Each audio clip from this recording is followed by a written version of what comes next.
Bonjour, peuple de Dieu. Après le direct d'hier, nous bénissons l'Éternel pour ce beau thème qu'il nous a donné. La foi dans les moments difficiles. Sois béni, toi qui as écouté, qui as partagé, et soyons bénis pour la grâce que le Seigneur nous accorde à travers son serviteur. Daniel chapitre 10, pour prendre la deuxième partie de notre jeûne concernant Daniel. La troisième année de Cyrus, roi de Perse, une parole fut relevée à Daniel qu'on nommait Belshadda. Cette parole, qui est véritable, annonce une grande calamité. Il fut attentif à cette parole et il eut l'intelligence et la vision. En ce temps-là, moi, Daniel, je fus 3 semaines dans le deuil. Je ne mangeai aucun mets délicat, il n'entra ni viande, ni vin dans ma bouche. Et je me oins point jusqu'à ce que les 3 semaines fussent passées. Le 24e jour du premier mois, j'eus au bord du grand fleuve. J'étais au bord du grand fleuve qui est à Édékel. Je levai les yeux et je regardai, et voici, il y avait un homme vêtu de lin et ayant sur les reins une ceinture d'or, du fa. Son corps était comme de chrysolite. Son visage brillait comme l'éclair. Ses yeux étaient comme des flammes de feu. Ses bras et ses pieds ressemblaient à l'airain poli. Et le son de sa voix était comme le bruit d'une multitude. Moi, Daniel, je vis seul la vision, et des hommes qui étaient avec moi ne le virent point. Mais ils furent saisis d'une grande frayeur, et ils prirent la fuite pour se cacher. Amen. Daniel 10, 1 à 8. 1 à 7. Daniel a reçu la révélation d'une calamité qui allait se produire. Il fut attentif à la parole et il eut l'intelligence dans la vision. La résolution, je vais jeûner. La calamité qui s'est produite dans ma famille, le Fimbo, j'ai résolu de jeûner pendant 40 jours. Les blocages qui se sont produits dans la famille Mapana, j'ai pris la résolution de jeûner pendant 40 jours. Et toi, quelle est la résolution et en fonction de quoi? Qu'est-ce qui ne va pas dans ta vie, bien-aimée, qui a besoin des moments de prière intense?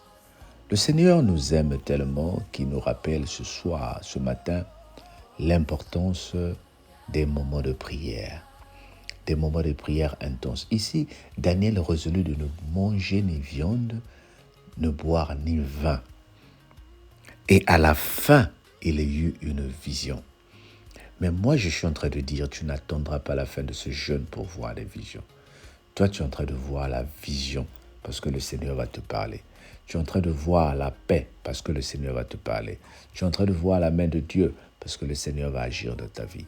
Bien-aimé, les moments de jeûne, ce n'est pas juste pour voir des visions, mais c'est des moments qui te permettent de mettre de l'ordre dans ta vie. Daniel a résolu de ne pas boire de vin et de ne pas manger de la viande.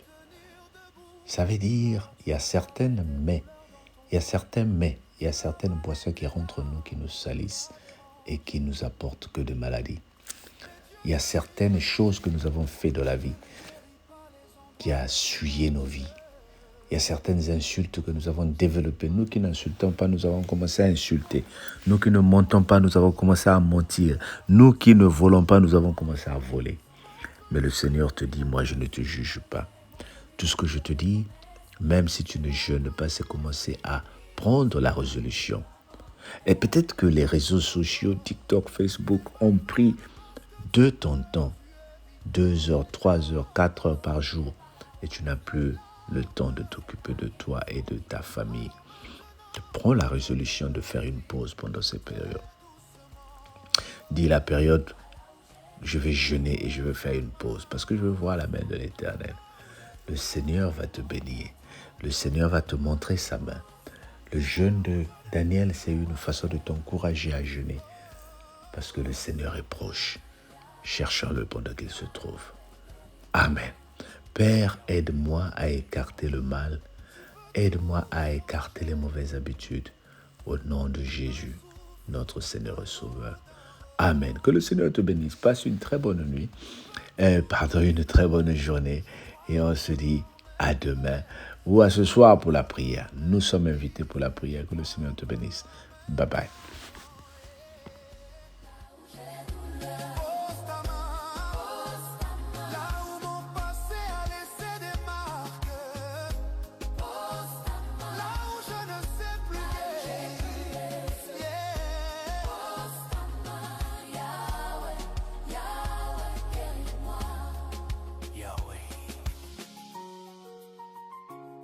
Je n'ai plus besoin de cacher. Tu sais, tu vois, tu guéris. Amen.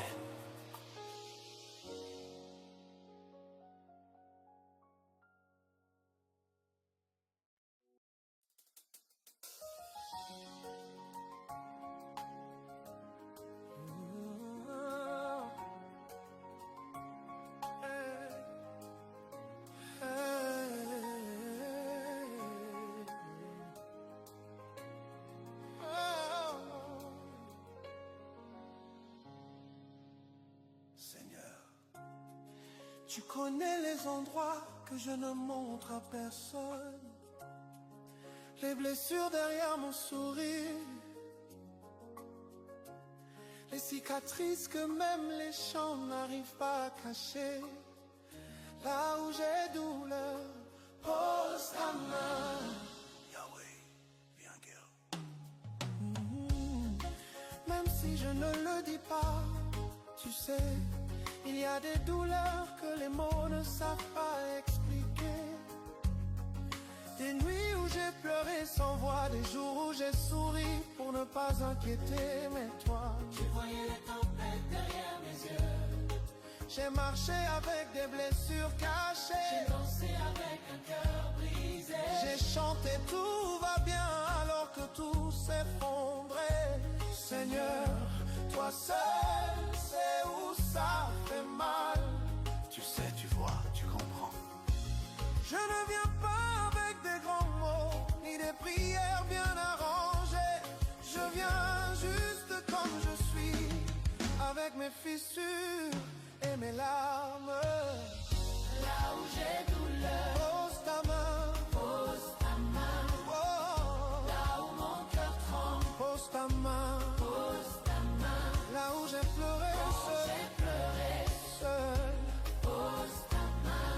Yahweh, Yahweh, guéris-moi. Yahweh, Yahweh, guéris-moi.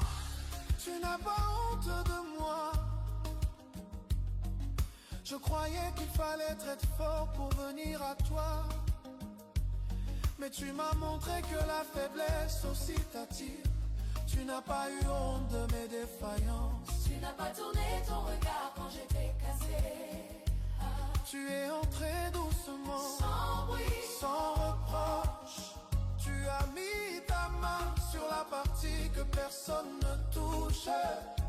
Et j'ai senti la paix revenir comme une source. tu m'as aimé, même blessé.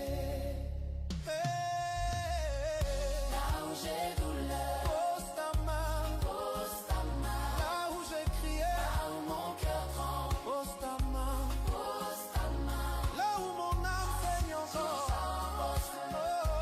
Pose ta main. Yahweh, Yahweh, guéris-moi. Yahweh, Yahweh, guéris-moi.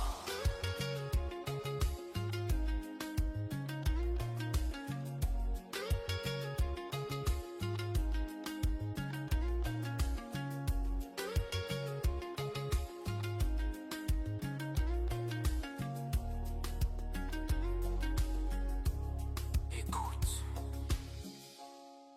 Beaucoup t'ont vu sourire,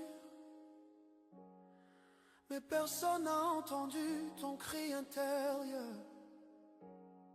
Beaucoup t'ont cru fort, mais Dieu, lui, il a vu les fissures.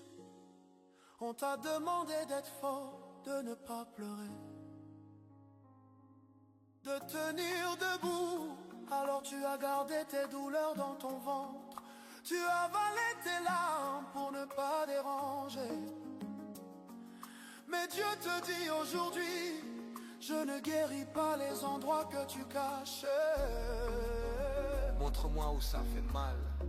Oui, montre-lui. Montre-lui le coin de ton cœur où tu as enterré la trahison. Montre-lui. Montre-lui la blessure du rejet. Montre-lui la douleur des promesses brisées. Montre-lui. Montre-lui les nuits où tu as voulu abandonner. Écoute encore, tu n'es pas faible parce que tu pleures. Tu es vivant. Les larmes, Ce n'est pas la honte, les larmes, c'est la guérison qui commence. alors maintenant ouvre ton cœur et dis très doucement, Là où j'ai douleur, pose ta main. pose ta main. Là où j'ai Là douleur, où mon cœur tremble, pose ta main. pose ta main. Là où je n'ai plus de force, oh, Pose ta main, Yahweh, Yahweh, guéris-moi.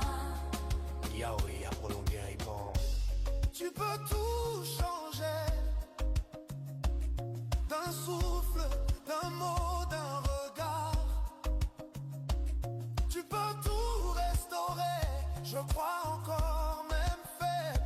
Je crois encore même brisé. Je crois encore même tremblant. Là où j'ai douleur, Pose ta main. pose ta main. Là où mon passé a laissé des marques. Pose ta main. Là où je ne sais plus guérir. Yeah. Pose ta main, Yahweh, Yahweh, guéris-moi. Yahweh. Je n'ai plus besoin de cacher. Tu sais. Tu vois. Tu guéris. Amen.